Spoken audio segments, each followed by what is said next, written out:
Bonjour et Bonjour. bienvenue aujourd'hui à notre entrevue. Mon nom est Eliezer Ake Assi. Je suis chargé de projet au recrutement marketing pour le secteur international.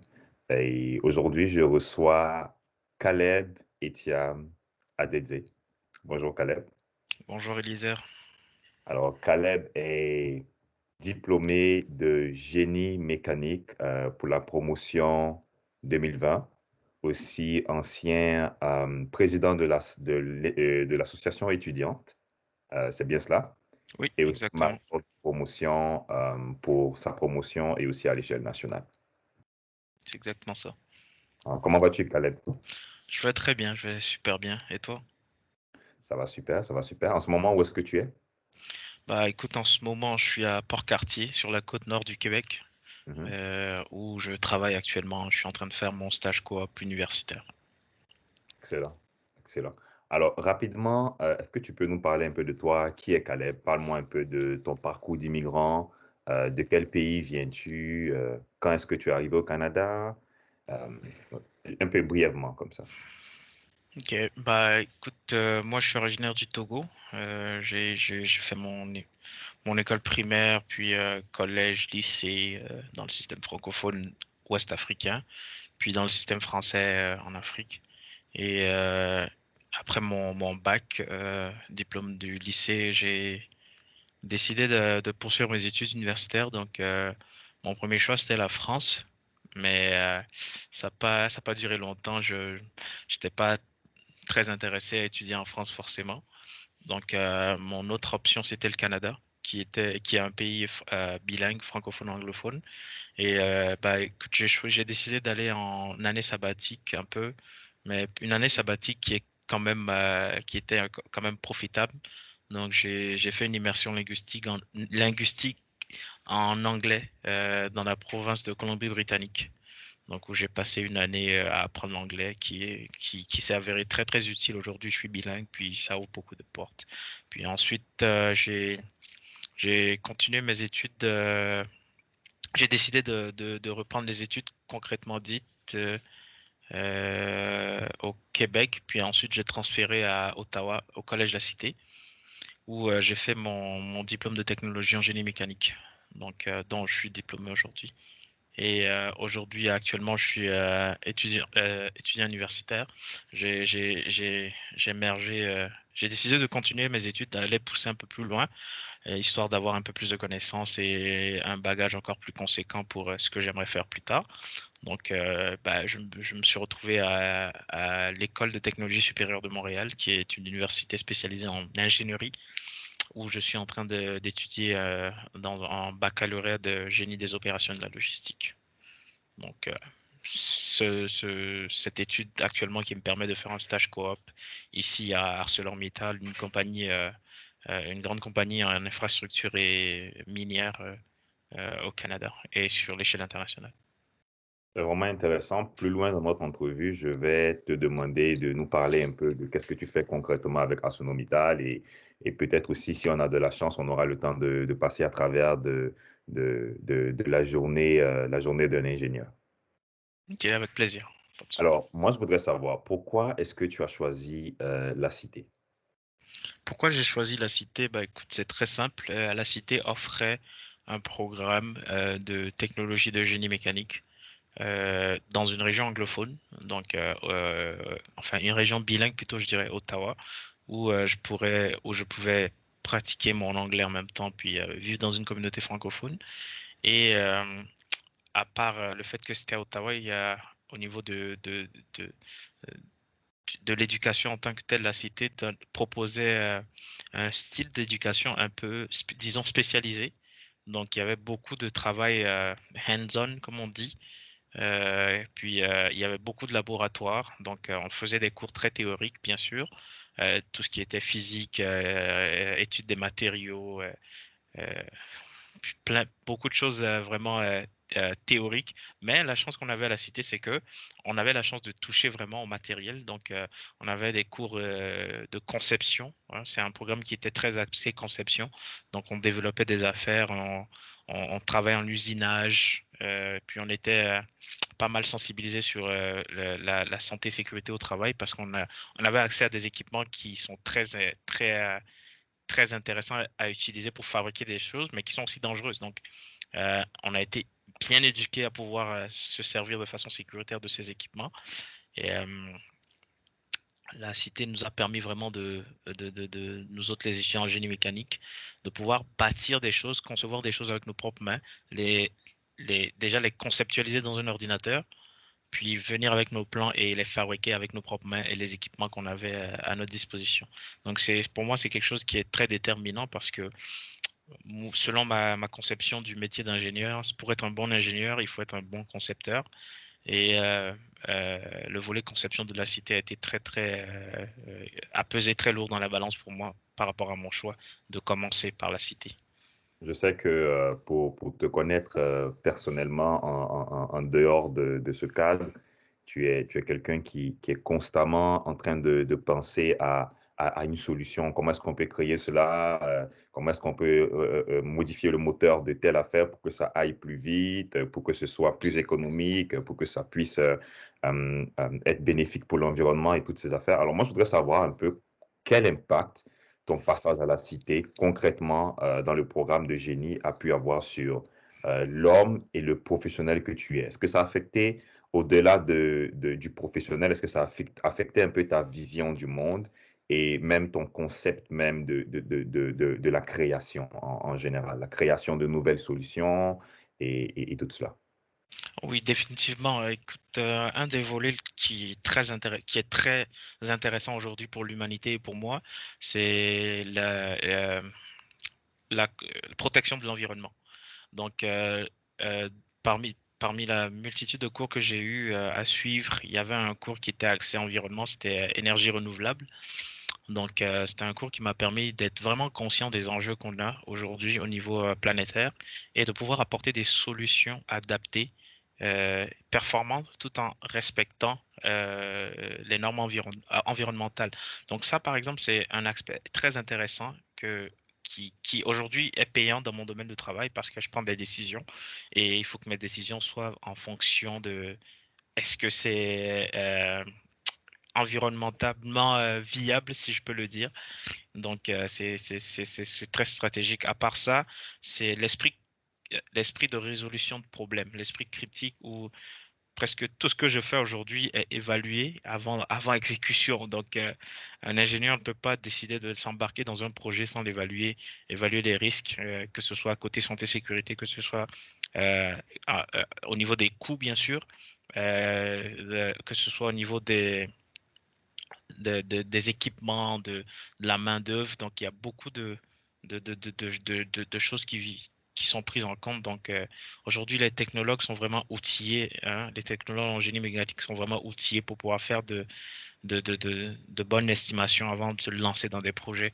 Donc, moi, aujourd'hui, quelque chose de complètement banal, c'est au niveau de mes finances.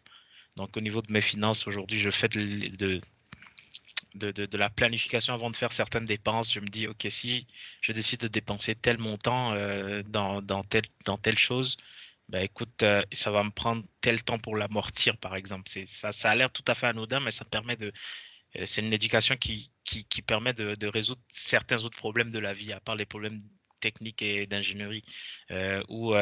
Par exemple, aujourd'hui, j'ai la possibilité ou les compétences nécessaires pour pouvoir modifier ma moto, par exemple. Si je veux plus de puissance au niveau de ma moto, je sais exactement quoi faire. Si je veux réduire la consommation d'essence de ma moto, je sais exactement quoi faire. Ou si je veux, disons, reprogrammer le système d'injection, par exemple, pour avoir un meilleur ratio puissance et économie d'essence, je sais exactement quoi faire. Donc, ça, c'est des petits détails, des petites choses qu'on acquiert à travers un programme technique comme le programme de technologie de génie mécanique à la Cité. C'est qui est certain, ce que je vais te faire envoyer ma moto dès que je l'achète. Avec plaisir, ça sera le fun de travailler avec. Non, mais tu sais, il y a quelque chose que j'ai beaucoup aimé dans notre conversation avant qu'on ne commence l'entrevue. On a eu un échange au sujet de l'importance des filières techniques dans nos pays d'origine. Alors, on a beaucoup de jeunes gens qui viennent d'ailleurs, qui viennent du Togo, ton pays, ils viennent de la Côte d'Ivoire, chez moi, qui viennent de partout et qui s'intéressent, qui se posent des questions sur les filières techniques. Qu'est-ce que tu peux dire en général des filières techniques par rapport aux besoins du continent, par rapport à nos défis du 21e siècle aujourd'hui en Ok. Afrique? Ben, si on prend l'exemple de l'Afrique, comme tu dis, écoute, l'Afrique a un besoin crucial, hein, c'est quelque chose qu'il faut reconnaître de main-d'œuvre technique, de main-d'œuvre spécialisée.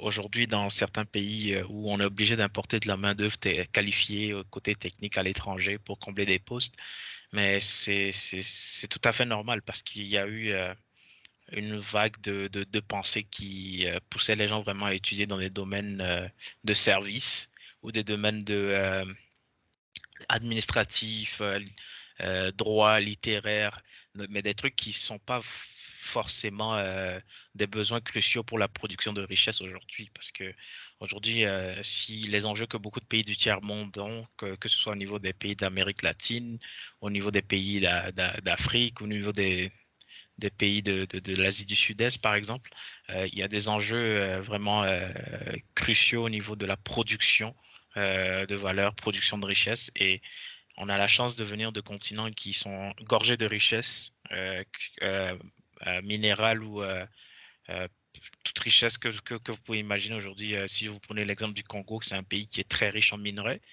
Mais aujourd'hui, les plus grandes compagnies qui exploitent dans la plupart de ces pays sont des compagnies étrangères. Et qu'est-ce qui arrive? C'est qu'ils amènent de la main-d'œuvre étrangère, ce qui est tout à fait normal parce que l'expertise n'est pas forcément tout le temps là.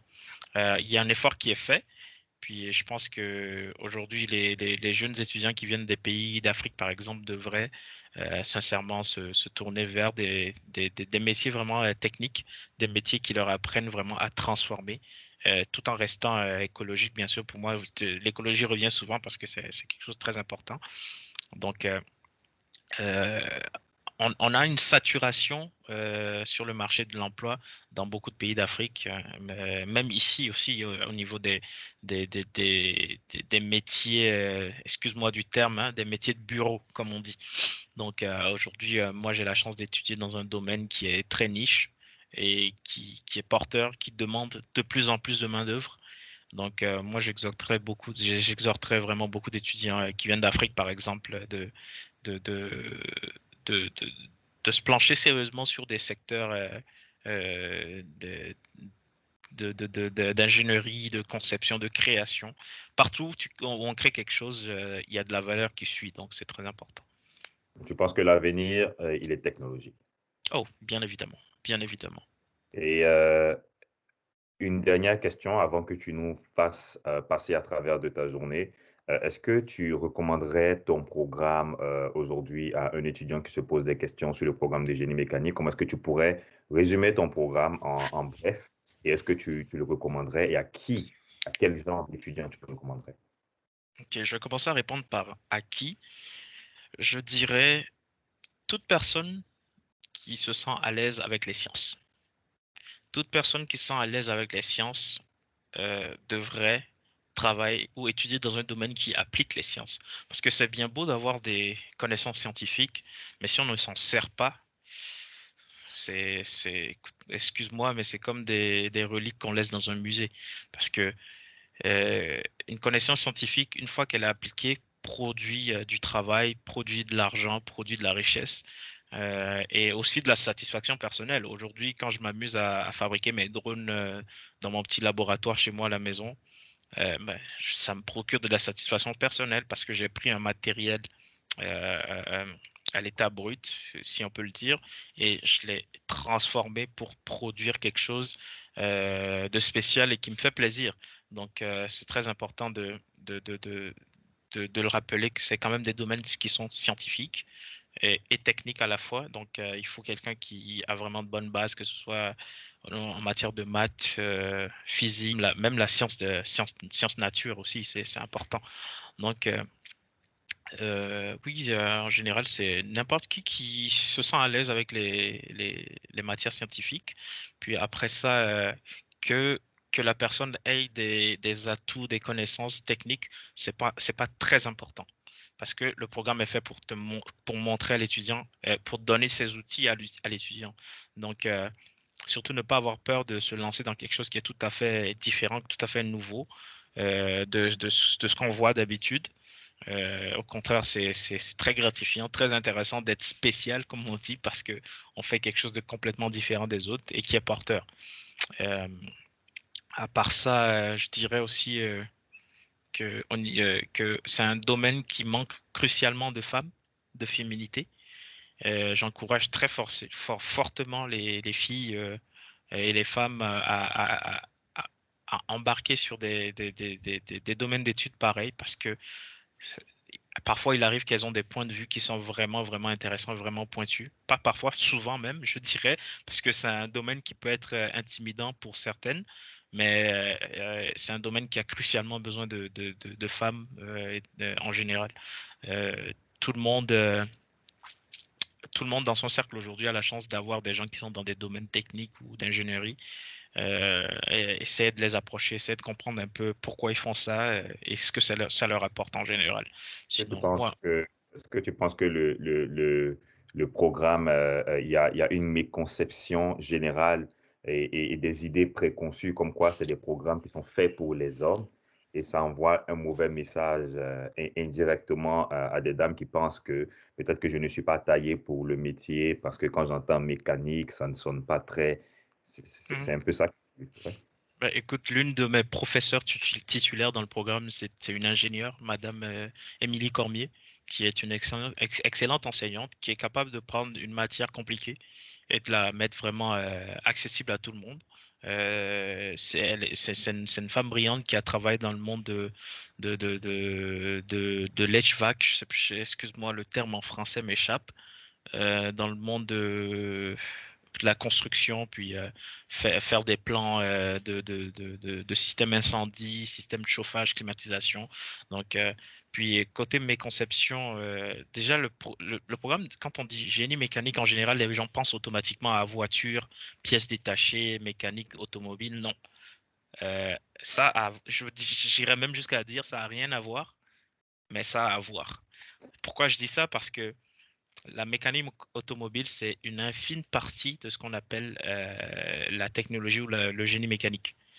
En automobile, on utilise des connaissances et des propriétés du génie mécanique. Donc, l'automobile est une partie du génie mécanique. C'est une forme d'application du génie mécanique, au fait. Donc, on applique juste euh, on transforme juste des mouvements de moteur en déplacement en quelque sorte. Mais le génie mécanique va vraiment plus loin que ça. Oui, dans notre programme, on a conçu un véhicule électrique, un véhicule qui n'avait pas de moteur thermique, il n'y a pas d'essence, rien. C'est purement électrique qui fonctionne avec des batteries. Très performant. Quand vous aurez la chance de visiter, demandez à le voir. C'est un véhicule ultra rapide qu'on a réussi à concevoir dans le programme. Puis génie mécanique, ça peut aller jusqu'à créer tu sais, des prothèses médicales, créer tu sais, aujourd'hui des gens, ils ont des prothèses, des os en titanium par exemple, qui sont conçues par des ingénieurs mécaniques. Donc c'est des gens qui font de l'analyse, et puis ils voient à quoi ressemble un fémur par exemple. Puis Ouais. il le scanne avec des équipements 3D, puis sur des logiciels comme euh, SolidWorks, par exemple, il remodélise cet os que le médecin viendra remplacer dans le corps humain. Donc, le génie mécanique, ça touche vraiment beaucoup de choses. Vous pouvez vous retrouver en gestion de projet, vous pouvez vous retrouver en construction, vous pouvez vous retrouver en prototypage intelligent, comme à la Cité, on Voilà. a. C'est, c'est, euh, c'est en mine, par exemple, où je suis aujourd'hui, où je travaille dans le minier, ou vous pouvez même vous retrouver en informatique. C'est fort possible parce qu'il y a des composantes, des matériaux que les ingénieurs ou les technologues mécaniciens en mécanique étudient pour pouvoir les intégrer dans des systèmes complexes. Ouais. Et même dans l'armée aussi. Ah oui, et bien évidemment, ça c'est un secteur qui embauche énormément de technologues en génie mécanique en passant, bah, pas forcément l'armée, mais les compagnies en génie d'armement et de défense en général. Donc, je sais que dans la ville d'Ottawa, par exemple, il y a récemment un grand concepteur en défense américain qui s'est installé, donc qui embauche beaucoup. Dans le fond, eux, ils font des gilets pare-balles. Donc, c'est des matériaux encore. Ils font de l'équipement tactique de protection. Puis, franchement, un génie mécanique, ça ouvre tellement de portes. Puis les gens ne le savent pas. C'est pas assez dit. Quelqu'un qui a fait du génie mécanique peut se trouver aussi dans les textiles, par exemple. C'est tellement vaste, c'est tellement vaste, que ce soit dans le système de santé ou dans le système de conception d'ordinateurs, d'automobiles, d'aviation.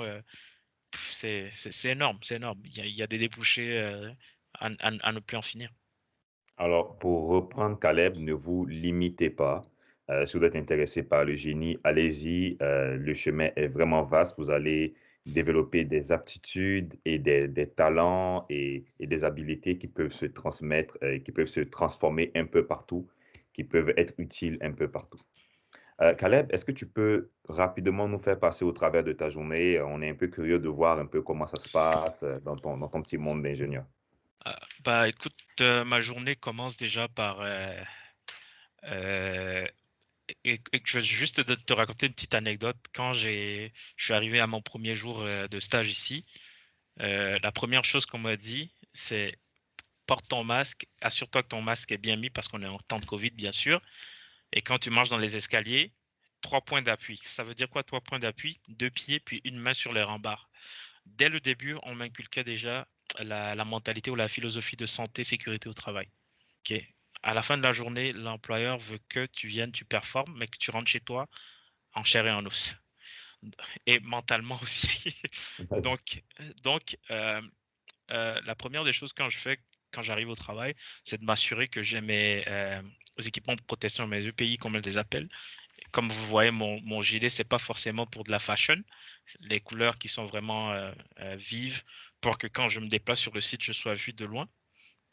Le casque, toujours sur la tête quand je me déplace à l'extérieur. Ici, à l'intérieur, j'ai pas forcément besoin de le mettre. Les lunettes de protection, toujours quand je me déplace, parce qu'il y a des débris parfois, ou des bouches-oreilles un peu pour se protéger des nuisances sonores, là où il y a des machines qui font beaucoup de bruit. Donc, la première des choses, c'est vraiment de m'assurer que côté santé-sécurité, je suis équipé et prêt. Puis après, dès que j'arrive au boulot, première des choses que je fais, c'est passer à travers les emails que j'ai reçus la veille ou des dossiers que j'ai pas pu traiter la veille, par exemple. Donc très simple, très administratif au début. Puis il m'arrive de traiter ce qu'on appelle des demandes de travail. Donc, il y a ce qu'on appelle un céduleur qui planifie tout ce qu'il y a comme maintenance aujourd'hui à faire sur le site. Donc, moi, je vais te passer à travers, puis je vais ranger par ordre de criticité, ce qui est très important à faire. Disons qu'aujourd'hui, hier, on a eu un bris majeur quelque part. Ben, écoute, si ce bris majeur n'est pas réparé, toute la chaîne de production est bloquée. Donc, on met la priorité sur ça. On délivre, dans le fond, je vais délivrer des bons de travail aux mécaniciens en bas ou excuse-moi du terme, aux ouvriers vraiment qui travaillent euh, sur les machines parce que moi, en général, ce que je fais, c'est plus aller faire des tournées de terrain de temps en temps, puis prendre des relevés, puis vérifier si tout va bien. S'il y a un bris ou il y a une anomalie, je flague l'anomalie. Puis en fonction de l'anomalie, j'émets un bon de travail qu'un ouvrier ira réparer, selon la criticité encore, bien sûr. Donc, on essaie de garder la chaîne de valeur constamment en train de tourner. Écoute, on a des trains qui sont remplis de minerais qui viennent de Fermont H24, si tu veux. Donc, à chaque jour, on déverse du minerai qui est envoyé dans notre usine. L'usine transforme notre minerai en boulettes de fer qui est shippé via des bateaux un peu partout dans le monde. Donc, c'est une entreprise qui tourne à 100 à l'heure et il faut vraiment être au pas à chaque fois. Donc, à part ce côté visite de terrain, puis vérification, aller parler beaucoup au contremaître, s'informer sur comment les choses vont, s'informer sur comment les employés se sentent par rapport au travail, parce que à la fin de la journée, c'est nous qui demandons des tâches. Et quand on demande des tâches, il faut s'assurer que l'employé qui est en train d'exécuter les tâches est à l'aise avec la tâche, comment ça se passe, est-ce que les délais sont respectés, etc. Donc il y a beaucoup de la gestion de personnel aussi. C'est pas juste des machines tout le temps. On côtoie vraiment du monde sympa ici tout le temps. Puis on travaille, il y a la notion de travail en équipe qui est très, très importante. En tout cas, si vous ne pouvez pas travailler en équipe, je ne pense pas que le génie, c'est pour vous. Parce que impossible de faire tout ça tout seul. On est obligé de travailler avec des grosses équipes. Puis, j'ai souvent des réunions aussi. Comme ce matin, j'ai déjà eu 2 réunions. Donc, une réunion qu'on appelle dans notre jargon ici le T2. Le T2, c'est quoi? Dans le fond, c'est une réunion des cadres qui consiste à s'informer sur ce qui s'est passé la veille, toute la journée de la veille. Est-ce qu'il y a eu un accident? Est-ce qu'il y a eu un bris? Quels sont les projets en cours? Est-ce qu'on est dans les coûts au niveau des dépenses? Est-ce qu'on a trop de surtemps ou est-ce qu'on est bien, on est dans la zone verte, zone rouge ou zone jaune? Donc, c'est vraiment de prendre de l'information sur notre performance. Donc, ici, on applique ce qu'on appelle de l'amélioration continue. Donc, chaque jour, on essaie de faire mieux pour s'approcher de la perfection. Et tu as besoin de te réinventer des fois ou bien tout ce que tu sais de tes études au collège comme à l'université te suffisent largement pour fonctionner ou bien tu dois constamment te réinventer en tant qu'ingénieur?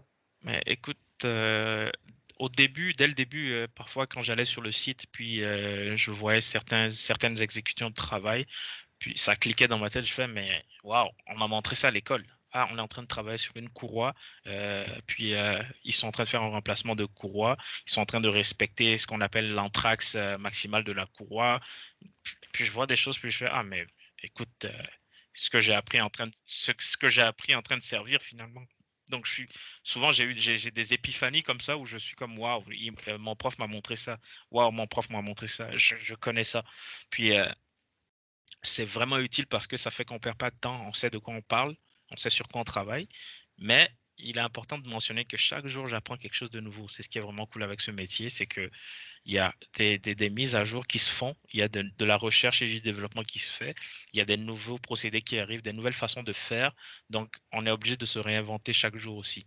Donc, oui, le bagage intellectuel qu'on a en sortant du collège ou de l'université, c'est très important, c'est très utile, mais à chaque fois, on apprend quelque chose de nouveau aussi, ce qui rend la job vraiment intéressante. Merci beaucoup, Caleb. Est-ce que vous avez un mot final, quelque chose, n'importe quoi que vous voulez partager avec nous? Un mot final, il faut que j'y pense bien, parce que ça sera la dernière impression. Un mot final, je dirais, n'ayez pas peur du domaine technique. Se salir les mains, c'est pas une mauvaise chose. Au contraire, c'est encore plus intéressant parce que vous êtes un créateur.